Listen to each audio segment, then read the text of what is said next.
Amazing. So one word that you used earlier that I think strikes a nerve for a lot of us is guilt. And Mm. that's something that is a constant for working parents, of course.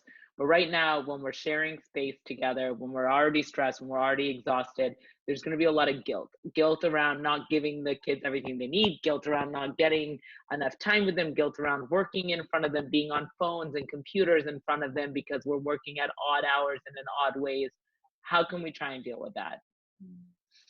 Well, there's a couple parts of that. So, the practical side of that to me is that a great remedy for this is what I just call quality time. So, that means that in the middle of your day, maybe you're having to work long stretches and you have your kids home with you.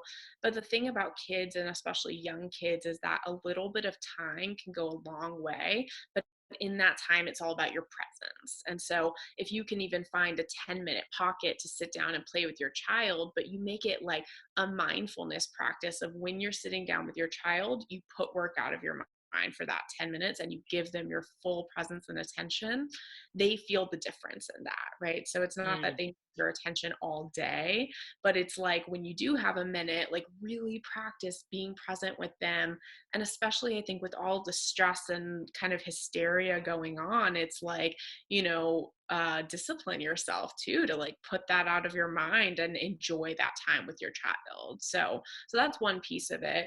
And then in terms of like the emotional piece for yourself, I think it's just about really being honest with yourself and not resisting that emotion. So when you feel the guilt mm, come up, not writing it off and saying, oh well, this is what I have to do, and so whatever, but rather just like acknowledging it and saying like, okay, I'm feeling guilty right now, like what's the root of this, and just kind of letting yourself feel it for a minute, but then going back to, okay, well, I'm doing my best, and here are the things I am doing, and focusing on the positives and just kind of those regular like emotional coping skills.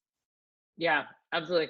I love that, because the other thing when you said mindfulness and with the kids, I think it's something they can also be such a good release for us right now when Mm. we're, inundated with news, inundated with a lot of crisis happening in the world. To just have 10 minutes focused not on news, not on work, not on anything adult, and just focus with kids could potentially be super healthy for us too, not just them. Yeah, Yeah. absolutely. They're such like little balls of light, so it's great to do that for us too, right? That's their gift. Absolutely. This has been incredibly helpful. Before we sign off, is there anything that we didn't cover that you would want to, put out there for us to think about? I think the only other thing to me is just that, in this